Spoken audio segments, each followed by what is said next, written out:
എല്ലാവർക്കും നമസ്കാരം. ഇന്ന് നമ്മൾ കാണാൻ പോകുന്നത് സിന്ദൂര മാങ്ങയാണ്. സിന്ദൂര മാങ്ങേനെ കുറിച്ചിട്ട് നമുക്ക് കൂടുതലൊന്നറിയാം. അപ്പോൾ നമുക്ക് വീഡിയോയിലേക്ക് പോകാം. ഇതാണ് നമ്മുടെ സിന്ദൂരമാവ് വെച്ചിട്ടുള്ള ഒരു പോട്ട്. ഈ പോട്ടിലാണ് ഞാൻ സിന്ദൂരമാവ് നട്ടിരിക്കുന്നത്.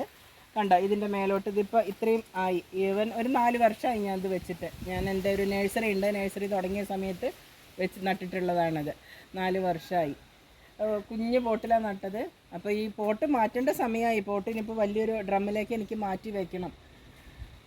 ഇതാണ് നമ്മുടെ സിന്ദൂരമാവ്. സിന്ദൂരമാവ് എന്ന് പറഞ്ഞാൽ കഴിക്കാൻ നല്ലൊരു ടേസ്റ്റുള്ള മാങ്ങയാണ്. അപ്പോൾ ഇതാണ് നമ്മുടെ സിന്ദൂര മാങ്ങ. കണ്ടോ, ഉണ്ടായി കിടക്കുന്നത് കണ്ടോ, ഇതാണ് സിന്ദൂര മാങ്ങ. സിന്ദൂരം എന്ന് പേര് വരാൻ കാരണം ഇതേപോലെ നല്ല കളറും, നല്ല മൂക്കുമ്പോഴത്തേക്ക് നല്ല കളറ് വരും. കണ്ടോ, കളറ് ഈ മേലെന്ന് താഴോട്ട് ഈ കളറ് ചുവന്ന കളർ ഇങ്ങനെ ഇറങ്ങി വരും.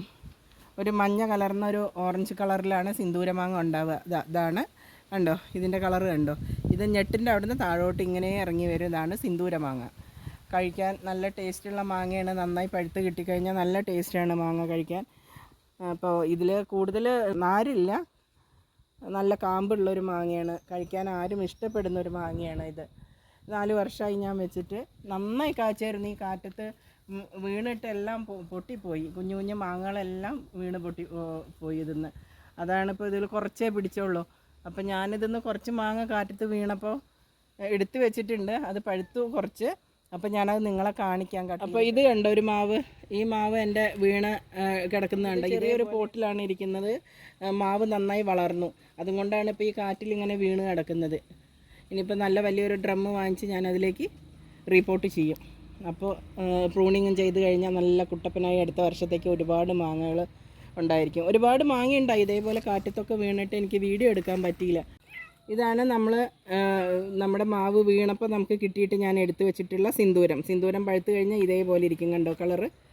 ഇത് കുറച്ച് ചെറുതാണ്, ഇതെല്ലാം വലുതാണ് നമ്മളുടെ. ഇത് ഞാനങ്ങനെ കാറ്റത്ത് വീണ് കഴിഞ്ഞപ്പോൾ പൊട്ടി വീണത് ഞാൻ എടുത്ത് പഴുപ്പിച്ചതാണ്. ഇനി ഇതൊന്ന് കീറിയിട്ട് ഞാൻ കാണിച്ചു തരാം. ഒരു 3-4 മാങ്ങ ഞാൻ പഴുപ്പിച്ച് വെച്ചിട്ടുണ്ട്. അതെല്ലാം നിങ്ങളെ കാണിച്ചു തരാം.